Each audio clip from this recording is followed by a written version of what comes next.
Nonton RCTI ya di aplikasi RCTI Plus. RCTI Plus.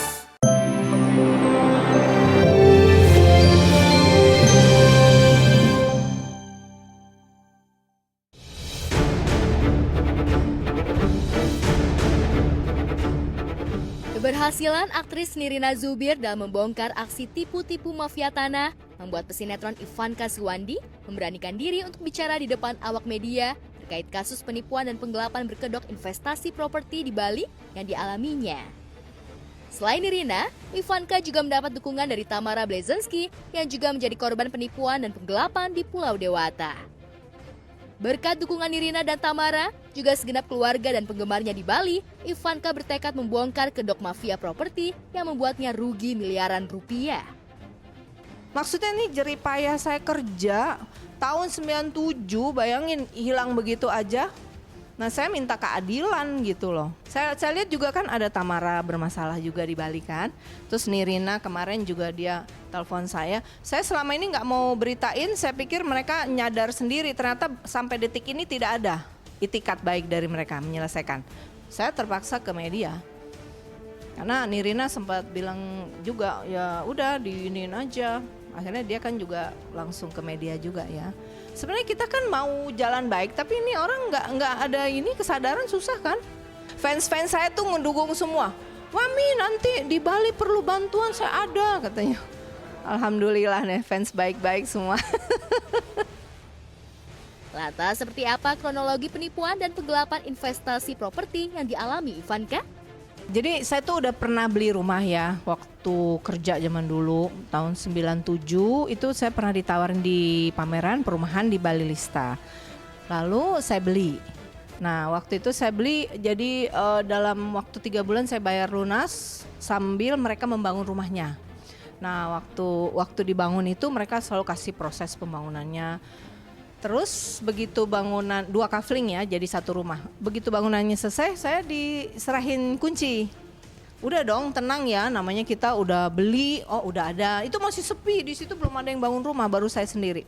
Karena mereka baru bikin kredit ya kalau yang lain. Nah saya ketemu sama lawyernya namanya Tuti Dana Kusuma. Dia bilang oh iya Bu ini kan suratnya masih semua kafling belum dipecah. Nah nanti kalau memang ini penjualannya udah banyak, udah mungkin 80-90% baru dipecah. Oh oke, kalau gitu ibu tolong hubungi saya ya di Jakarta. Saya ada nomor telepon saya nggak pernah ganti, rumah saya nggak pernah ganti. Udah setahun, 2 tahun, 3 tahun saya datang ke sana masih ada rumahnya. 5 tahun masih ada. Tahu-tahu kira-kira 4 tahun yang lalu saya ke sana dong. Loh kok rumahnya udah berubah bentuknya? Desainnya tuh udah pakai batu-batu. Saya tuh tadinya mau saudara saya tempatin. Saya kaget dong. Terus tiba-tiba saya tanya tetangga ini siapa yang tinggal di sini? Oh kan itu udah dijual Bu. Loh siapa yang jual ini kan rumah saya bilang. Ya, tahun 1997 saat harga tanah di Bali belum melangit seperti sekarang, Ivanka sudah membeli 2 kafling tanah untuk membangun rumah impiannya di Bali. 3 tahun kemudian, tepatnya tahun 2000, rumah yang didambakan Ivanka memang akhirnya dibangun oleh pihak developer. Sayangnya, karena sertifikat tanah kafling itu belum bisa dipecah, karena harus menunggu hasil penjualan 1 klaster, Ivanka percaya saja pada ucapan notaris serta pengacara dari pihak developer. Saat itu, bagi Ivanka, yang penting saat ke Bali, ia tak perlu menginap di hotel karena sudah punya rumah sendiri. Tapi, 4 tahun lalu ketika menyambangi rumah keduanya di Bali, Ivanka kaget tingkat dewa lantaran penampakan rumahnya sudah berubah. Lalu benarkah rumah Ivanka dijual kembali oleh pihak developer? Apa saja bukti yang dipegang Ivanka untuk menyeret komplotan mafia properti ke penjara? Nah saya datang ini lawyer Tuti Dana Kusuma di Denpasar. Bu ini gimana rumah saya mana? Ini suratnya kok belum dikasih ke saya? Saya telepon berkali-kali ibu bilang belum dipecah surat. Namanya notaris saya percaya dong orang hukum. Oh belum Bu, jangan bohong. Saya udah ke tempat lokasi, ternyata udah dijual kan, saya bilang. Baru dia gemeteran ngaku. Tuti Dana Kusuma itu notaris sudah saya temuin, dia udah mengakui, dia bilang ada tekanan. Jadi dia akhirnya melakukan itu. Saya bilang ibu sebagai notaris kan orang hukum, kenapa mau melakukan ini? Saya nggak bisa, nggak ada dengan maaf. Sebelum menyerahkan kasusnya kepada kuasa hukumnya, Ivanka melakukan investigasi sendiri terkait penjualan propertinya. Siapa sangka yang harus ia hadapi adalah direktur utama sebuah developer terkemuka di Bali. Oknum dirut itulah yang menekan notaris dan pengacara untuk menyerahkan bukti-bukti pembelian kafling rumah milik Ivanka yang notabene adalah konsumen pertama yang membeli secara cash. Saya bilang, siapa yang jual? Oh iya, waktu itu saya didatengin sama Tengku Hardi, direktur, diminta surat-surat Ibu Ivanka. Nah, diambillah sama mereka. Ternyata diambil sama direktur utama yang namanya Haji Ridwan. Dia ambil, ternyata itu kan dijual. Nah, antara mereka ada tuh. Saya sempat curiga waktu telepon notaris ya, karena dia selalu alasan belum bu. Jadi saya curiga. Nah, makanya pas saya datang, loh ternyata orang lain yang nempatin. Nah, di mana-mana pun yang saya tahu yang namanya developer perumahan itu nggak akan berani dong jual rumah yang udah dibeli orang. Saya kaget, ini Bali Lista Karya Utama kok berani gitu loh. Jual punya saya, nggak ada izin, nggak ada apa, tiba-tiba orang udah di sana. Lalu benarkah pada 3 Januari mendatang, Ivanka akan bertolak ke Denpasar untuk melayangkan gugatan perdata ke pihak developer? Benarkah pemeran Mama Nino dalam sinetron Ikatan Cinta itu sempat putus asa mencari keadilan di Polda Bali? Saya sekarang udah ke Polda Bali beberapa kali bikin BAP, saya cuma minta gimana nih seterusnya, kan ini udah jalan 3 tahun. Saya ingin hak saya gitu loh. Saya juga menghimbau Pak Kapolri, Pak Kapolda Bali, tolong deh. Ini kasus saya kan udah lama dan saya ini yang teraniaya gitu loh. Saya membeli kok malah saya nggak punya hak saya. Saya sih berharap pihak Kapolda Bali, juga Kapolri dan nanti pihak-pihak yang sudah merugikan saya ini, ya kalian kembalikan apa yang menjadi hak saya. Karena saya udah bolak-balik ke Bali tuh luar biasa capeknya, tenaga, waktu, biaya itu udah sangat-sangat banyak selama hampir 3 tahun ini. Jadi saya minta keadilannya.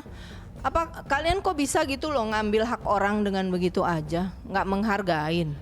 Mentang-mentang saya artis gitu, terus kalian nggak hargain. Orang sekecil apapun kalian harus hargain loh. Gitu aja, saya minta keadilan. Sekarang ini saya udah serahkan ke pengacara saya, Pak Surahman. Dalam waktu dekat dia akan menggugat orang-orang yang sudah merugikan saya ke PN Denpasar, Pengadilan Negeri ya. Itu jalan hukum. Saya tuh orang-orang yang patuh hukum ya.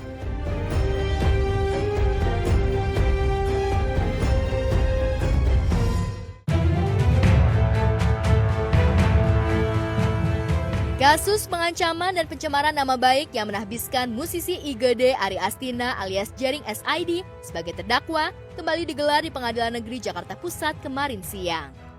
Sidang yang beragendakan pembacaan eksepsi atau nota keberatan dari terdakwa itu dihadiri Jering secara virtual dari tahanan Polda Metro Jaya. Pencipta lagu Sansat di Tanah Anarki itu menyerahkan sepenuhnya kepada sang kuasa hukum Sugeng Teguh.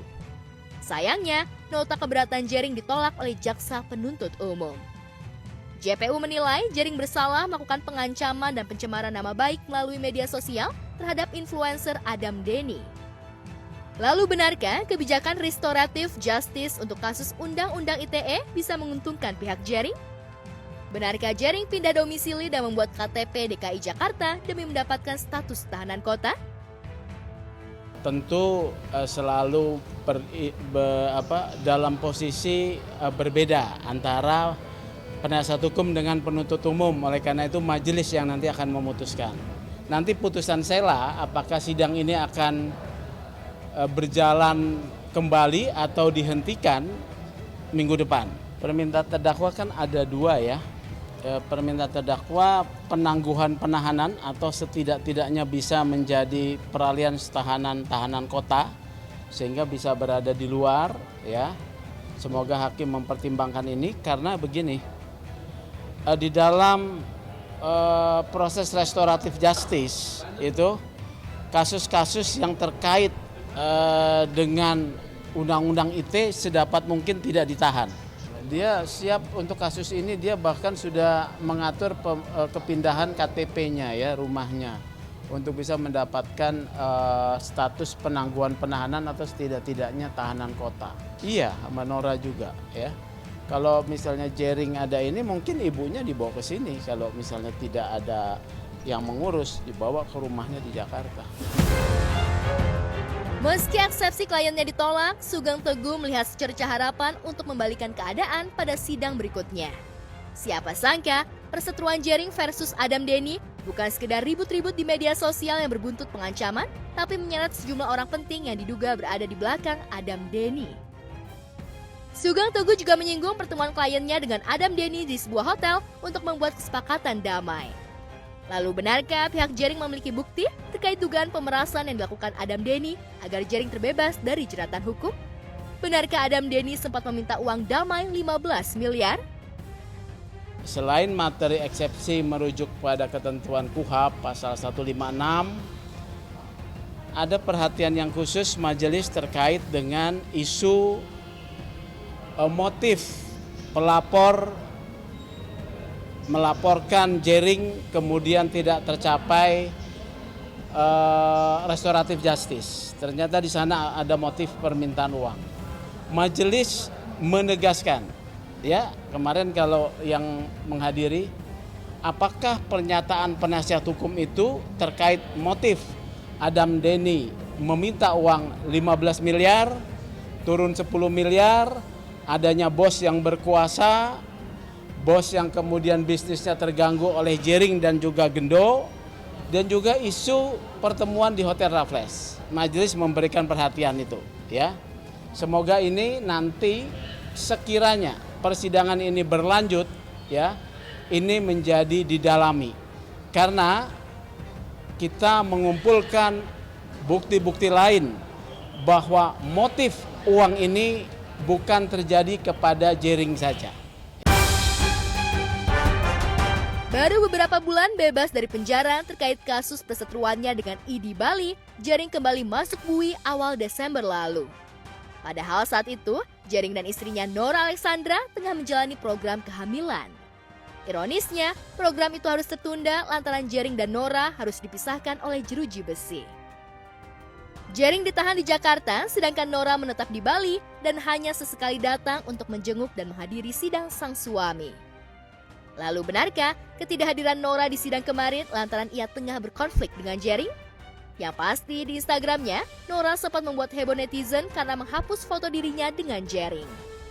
Isu rumah tangga Nora dan Jering tengah retak semakin kuat setelah Nora memposting kata berpisah di Instagramnya. Tapi isu segera dibantah oleh Sugeng Teguh, kuasa hukum Jering. Benarkah Nora sedang mengurus ibunda Jering yang tengah sakit keras? Oh, kami tim pembela tidak masuk kepada wilayah-wilayah yang sifatnya personal, ya. Ya, tidak masuk dalam wilayah personal. Kami tidak bisa menanggapi itu, ya. Terkendala dengan kesibukan kerja Nora dan juga menjaga ibunya Jering. Kan ibunya kan sakit, ya. Nora menggantikan posisi Jering sebagai kepala keluarga untuk menjaga ibunya. Dan Nora bisa mengikuti juga persidangan dari secara online, begitu. Kalau nanti juga Jering sidang offline, kebutuhan Nora mungkin antara dua nih, merawat ibu Jering, menjaga atau juga hadir ke sini. Tapi kehadiran di sini menurut saya tidak terlalu penting, ya, karena Jering siap secara mental. Yang dibutuhkan adalah memang pendampingan terhadap ibundanya Jering yang sudah usia itu. Tahun lalu, Jering merayakan tahun baru di lapas Kerobokan, Bali. Tahun ini, Jering bakal merayakan malam pergantian tahun di tahanan Polda Metro Jaya. Tapi musisi yang juga dikenal sebagai aktivis penolakan reklamasi pantai Bali itu seolah tak kapok mengungkap kebenaran yang diyakininya, termasuk maraknya artis penderita COVID-19 yang menerima endorsement yang membuatnya harus berhadapan dengan Adam Denny. Tapi bagaimana kondisi Jering sekarang? Benarkah Jering terpukul lantaran aksi pengancamannya terhadap Adam Denny membuahkan ancaman hukuman 6 tahun penjara? Terlihat tadi di kamera foto, ya, didampingi di sana Jering sehat, ya. Jering siap menghadapi proses ini selanjutnya. Kepada publik sih dia belum bicara apapun, ya. Dia menyiapkan persidangan, menghadapi persidangan ini saja. Pesannya sih dia minta kepada majelis, makanya tadi saya sampaikan supaya bisa sidang offline dan juga penangguhan penahanan.